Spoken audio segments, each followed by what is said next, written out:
నమస్తే, welcome to Shantalakshmi IAS academy. Telangana group 1 notification వచ్చింది.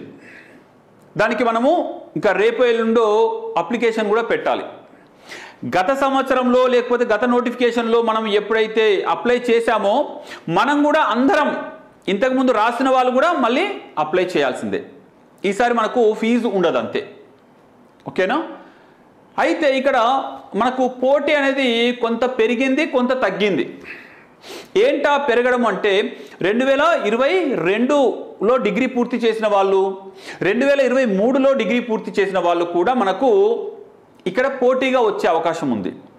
అయినా కానీ గుర్తుంచుకోండి, వాళ్ళు కొత్త వాళ్ళకు ఈ కోచింగ్ తీసుకొని ఆన్సర్స్ రాసిన అనుభవం లేదు. అందులో ఉంటే కూడా చాలా తక్కువ శాతం మందికే ఆ ఎక్స్పీరియన్స్ ఉంటుంది. కాబట్టి అది కేవలం సంఖ్యాపరంగా మాత్రమే పోటీ. సో మరి పోటీ ఎక్కడ తగ్గింది అంటే ఈ ఎగ్జామ్స్ కొన్ని వెంటనే ఉన్నాయండి. ఈ ఎగ్జామ్స్ కొన్ని వెంటనే ఉండే సిచ్యువేషన్లో కొందరు డిఎస్సి రాస్తాను నేను, కొందరు నేను గ్రూప్ 2 అంటే గ్రూప్ 2 ఇక మిస్ కాకూడదు, ఈ గ్రూప్ 1 అనేది ఒక ట్రాప్, కాబట్టి ఈ గ్రూప్ 1కు ప్రిపేర్ అయితే నేను గ్రూప్ 2 మిస్ అవుద్ది అని కొందరు గ్రూప్ 2కే ఫిక్స్ అవుతున్నారు. అది కూడా మనకు ఎవరైతే సీరియస్ గ్రూప్ 1 ఆస్పిరెంట్స్ ఉన్నారో వాళ్ళకి అడ్వాంటేజ్. డిఎస్సి కోసం కొందరు ఫిక్స్ అయి ఉన్నారండి. అదేదో మనకు జూలైలో వస్తుంది కదా, జూలైలో ఉంటుంది, ఖచ్చితంగా మనం మిస్ కాకూడదు, మళ్ళీ గ్రూప్ 1 కోసం పోతే ఏదో అంటారు కదా, ఇది పోయింది అది పోయింది అని. సో అటువంటి సిచ్యువేషన్లో ఉన్న వాళ్ళు కూడా మనకు పోటీ తగ్గుద్ది. గ్రూప్ 2 వాళ్ళు వెళ్తారు, గ్రూప్ 3 వాళ్ళు వెళ్తారు, డిఎస్సి వాళ్ళు వెళ్తారు, ఇంకా మనకు డిఏఓ జాబ్ ఉంటుంది, దాని ఎగ్జామ్ వాళ్ళు వెళ్తారు. సో కేవలం గ్రూప్ 1 నా జీవితం, నా లక్ష్యం అనుకున్న వాళ్ళు ఉంటారు కదా, వీళ్ళ మధ్యనే పోటీ ఉంటుంది. ఇందులో కూడా ఎవరి మధ్య పోటీ ఉంటుంది అంటే సివిల్ సర్వీసెస్ సీరియస్గా ప్రిపేర్ అయ్యి, అలాగే గ్రూప్ 1కి మనసులో కోరిక పెట్టుకొని కూడా టీచర్ జాబ్ చేసేటోళ్ళు, ఎస్ఐ జాబ్ చేసేటోళ్ళు, సిఐలుగా ఉన్నవాళ్ళు, లేకపోతే ఇతర చిన్న గ్రూప్ 2 జాబ్లలో ఉన్న వాళ్ళు కూడా మనసులో గ్రూప్ 1 వస్తే చాలు, నేను మళ్ళీ గ్రూప్ 2 రాయను, నాకు ఇంకా డైరెక్ట్ ఓన్లీ గ్రూప్ 1 ఉంది అనుకొని ప్రిపేర్ అవుతూ ఉన్నారు. పోటీ వీళ్ళ మధ్యనే ఉంటుంది. అయితే వీళ్ళు కూడా ఎంతమంది ఉంటారనుకుంటున్నారు? మనకు మెయిన్స్కి సెలెక్ట్ అయ్యాక అందులో కూడా మనకు పోటీ ఉంటే ఒక 5,000 మంది మధ్యనే గట్టి పోటీ ఉంటుందండి. ఒక్క 5,000 మందిలోనే గట్టి పోటీ ఉంటుంది. ఈ 5,000 మందిలో కూడా మళ్ళీ మనము కొన్నింటిని డివైడ్ చేసి చూస్తే లాస్ట్కి ఒక 2,000 మంది వరకేమో మీకు గట్టి పోటీతో ఉంటారు. కాబట్టి ఇన్ని లక్షల మంది చూడ్డానికే కనబడుతుంది. నిజమైన కోచింగ్ తీసుకున్న వాళ్ళు, నిజంగానే పర్సనల్ మెంటర్షిప్ తీసుకున్న వాళ్ళు అందులో నాకు తెలిసి 1000 మంది కూడా ఉండరు. ఎందుకంటే ఎక్కడెక్కడో కోచింగ్లు అని చెప్పి తిరిగి ఎక్కడెక్కడో మార్కెట్లో దొరికిన అవే స్టఫ్, అదే గైడు అందరూ చదువుతారు, అందరూ రాస్తారు. సో అందరూ అదే మ్యాటర్ని అలాగే రాసినప్పుడు అందరికీ మార్కులు తక్కువ వస్తాయి. సో శాంతలక్ష్మి ఐఏఎస్ అకాడమీలో పర్సనల్ మెంటర్షిప్లో ఒక్కొక్కరికి ఆన్సర్ని అదే కంటెంట్ డిఫరెంట్గా ఎలా రాయొచ్చు, ఒక డిజైన్డ్ ఆన్సర్లు అండి. ఇక్కడ ఏదో ఊరికే రొటీన్ ఆన్సర్లు అందరూ ఒకటే రాయండి అని ఉండదు. ఒక్కొక్కరికి దాని డైమెన్షన్స్ డిఫరెంట్గా చెప్తూ వాళ్ళని సొంతంగానే ద బెస్ట్ ఆన్సర్ రాయించేలాగా ట్రైనింగ్ ఇస్తున్నారు.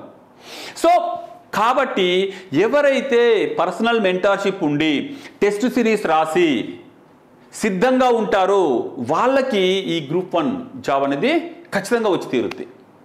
ఇందులో కూడా ప్రిలిమినరీ అండ్ మెయిన్స్ రెండు కలిపి చదివిన వాళ్ళకి అడ్వాంటేజ్ ఎక్కువ ఉంటుంది. ఎందుకంటే ప్రిలిమినరీలో ఇప్పుడు మనకు మే ఎండింగ్ కానీ జూన్ ఫస్ట్ వీక్ కానీ మనకు ఈ ప్రిలిమినరీ ఎగ్జామ్ ఉంటుంది. ఈలోపు ప్రిలిమ్స్ అంటే మీరేదో నరాలు దిగేంత టెన్షన్తో ప్రిలిమ్స్ చదవాల్సిన అవసరం లేదు. చాలా రిలాక్స్గా చక్కగా కామ్గా చదవండి.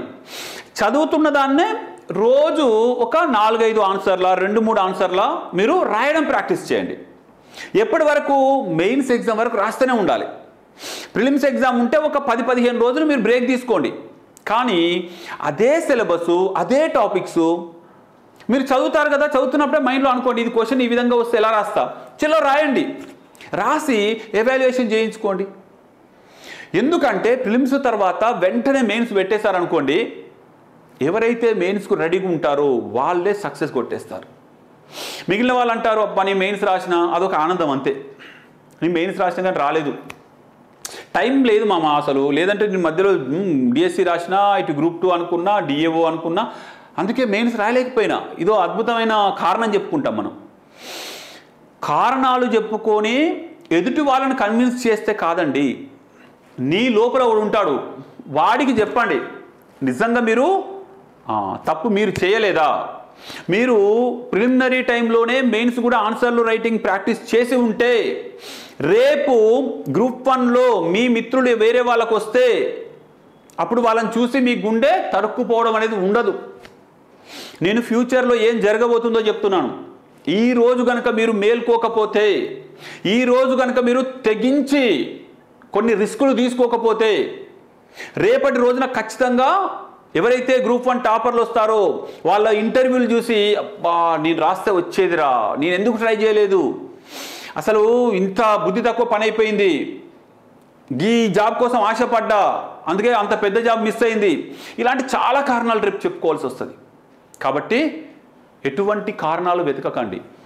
ఫెయిల్ అయినా పాస్ అయినా పూర్తి రెస్పాన్సిబిలిటీ తీసుకోండి. All the best.